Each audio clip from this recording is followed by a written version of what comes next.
My name is Lambrini and I'm an artist. Hi everyone.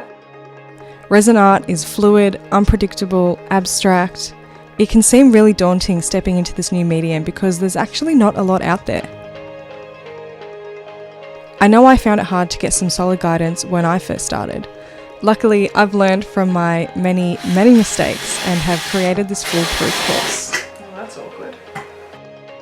I'm not only going to teach you how to use resin, but I'm also going to teach you 5 different techniques, what to use, what not to use, how to frame your artwork, and all the little finishing touches that no one ever tells you how to do.